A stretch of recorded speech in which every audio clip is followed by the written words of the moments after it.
हाँ जी, तो गाइज़ अस्सलाम वालेकुम। तो गाइज़ ये रही हमारी लर्निंग असेसमेंट नंबर 1.3। इसमें वो कहता है find the power that is absorbed और supplied by the elements in figure. वो कहता है आपने क्या करना है जी, मुझे पावर फाइंड आउट करके देनी है। ये जो एलिमेंट्स आपको फिगर के अंदर दिखाई दे रहे हैं सर्किट के अंदर, तो आपने ये भी बताना है कि वो पावर अब्जॉर्ब कर रहे हैं या सप्लाई कर रहे हैं। तो ये काफ़ी सिंपल क्वेश्चन है, टेंशन लेने वाली कोई बात नहीं है। तो तीन हमारे पास एलिमेंट है। एक करंट सोर्स का एलिमेंट है, ये जो जिसमें एरो दिखाया जाता है वो करंट सोर्स होता है। और ये हमारे पास एक एलिमेंट नंबर 1 है, ये एलिमेंट नंबर 2 है। तो गाइस देखें, मैंने एक चीज़ आपको यहाँ पे क्लियर करता चलूँ। जैसे मैंने एग्जांपल में बताया था कि जहाँ पे हमारे पास चीज़ें सीरीज़ में लगी हों, आप देखें ये एक ही वायर में इनका कनेक्शन है, वहाँ पे करंट की वैल्यू होती है सेम। तो देखें यहाँ पे करंट की वैल्यू थी 3 एम्पेयर। देखें हर जगह पे करंट की वैल्यू उसने 3 एम्पेयर मेंशन की है।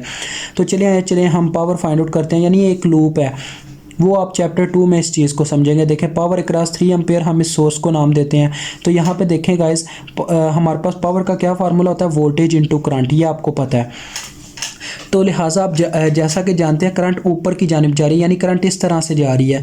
तो देखें करंट हमेशा वोल्टेज उस वोल्टेज के साथ साइन वो वाला आता है जिस पोल में करंट एंटर करती है। ये पोल होते हैं माइनस और प्लस। अब देखें करंट यहाँ पे माइनस के पोल में एंटर करके गई है, डायरेक्शन हमेशा पीछे से देखी जाती है। अब यहाँ पे माइनस के पोल में एंटर करके गई है, लिहाजा ये लिखे जाएंगे -12। और साथ में करंट की वैल्यू जो कि 3 है, तो लिहाजा ये कितने हो गए, -36 वाट।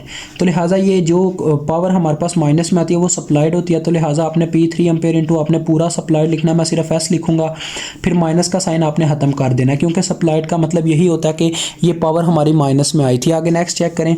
अब हम power across element 1 find out करेंगे। देखें गाइज, यहाँ पर हमारे पास वोल्टेज कितने हैं, देखें 18, और इनके साथ साइन कौन सा आएगा, प्लस का आएगा। क्यों? क्योंकि यहाँ पर देखें करंट की डायरेक्शन के मुताबिक ये पॉजिटिव पोल में एंटर कर रही है। तो लिहाजा 18 आ गया। और उसके बाद करंट की वैल्यू जो कि 3 है, तो देखें 18 3 बार कितना होता है, 54।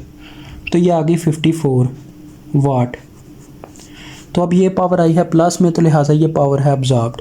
तो यहाँ पे आप क्या लिखेंगे जी, यहाँ पे आपने पूरा बॉक्स में लिखना अब्जॉर्ब नेक्स्ट स्टेप में। तो अब मैं P2 फाइंड आउट करूँगा, यानी एलिमेंट 2 के क्रॉस पावर फाइंड आउट करूँगा। तो यहाँ पे वोल्टेज की बात की जाए तो देखें यहाँ पे करंट इसके माइनस के पोल में एंटर कर रही है, लिहाजा इसके -6 वोल्टेज लिखे जाएंगे। और करंट साथ में 3 मल्टीप्लाई हो जाएगी, तो ये कितने आ रहे हैं, -18 वाट। तो ये पावर है सप्लाइड, क्योंकि ये माइनस में आई है। तो लिहाजा नेक्स्ट स्टेप में आप क्या करेंगे, P2 इंटू सप्लाइड आप लिखेंगे, और यहाँ पे माइनस का साइन क्या करेंगे, ख़त्म कर देंगे। तो इस तरह से गाइस ये क्वेश्चन भी होता है ख़त्म। इंशाल्लाह मिलेंगे नेक्स्ट वीडियो में।